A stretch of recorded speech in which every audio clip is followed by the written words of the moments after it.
ഇയാള് MLA സ്ഥാനത്തേക്ക് മത്സരിക്കുക, MP സ്ഥാനം വേറെ നിൽക്കും. ഈ 2 സ്ഥാനം കോൺഗ്രസ് പോയിട്ട് വയൽ വരച്ച് വിസരിക്കുന്നു.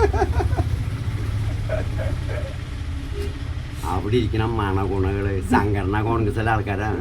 ഇന്ദിരാഗാന്ധി തല്ലി പറഞ്ഞിട്ടുള്ള അടിയന്താവസ്ഥ കഴിഞ്ഞപ്പോൾ ഇന്ദിരാഗാന്ധി ചലിച്ച ഉപദേശം കൊടുക്കുന്ന ആള് ആ ഇലക്ഷന് നേരിട്ടു. ഇന്ദിരാഗാന്ധി അടിപതറി തെളിഞ്ഞു. കെ കരുണാകരൻ 112 സീറ്റ് കേരളത്തിൽ പിടിച്ചു. കർണാടക ഈ സ്റ്റേറ്റ് മാത്രമല്ല കർണാടക സ്റ്റേറ്റും പിടിച്ചു. 2 സ്റ്റേറ്റ് മാത്രമേ ഇന്ദിരാഗാന്ധിയുടെ ഒപ്പം നിന്നുള്ളൂ. ആ പോയി ഇന്ദിരാഗാന്ധി രണ്ടാമത് തിരിച്ചു വന്നിട്ട്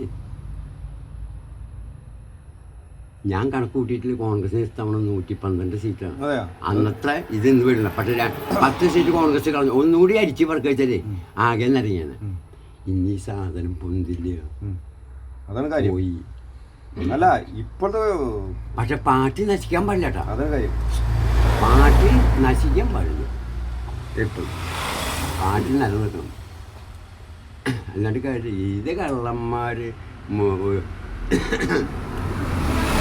ഇതിപ്പോൾ നമ്മൾ പഴയ കാലത്ത് 5 ചെറു വെച്ച് ഓടില്ലേ 6 ആള്. അപ്പം നോക്കുമ്പോൾ 5 ആൾക്ക് കിട്ടിയ ഒരാൾ പോയി. പിന്നെ അത് 5 എന്നുള്ള 4 ആക്കും, 5 ആൾ ഓടും, അതും പോയി. അവസാനം വരണത് അത് ഞാൻ പറയച്ചേ അയാൾ MP സ്ഥാനം രാജിവെച്ചോട്ടെ. ആര്? രാഹുൽ ഗാന്ധി ഇവിടെ വന്നിരുന്നു മുഖ്യമന്ത്രി. ഇതിലെല്ലാം മോശം അയാളാണ്.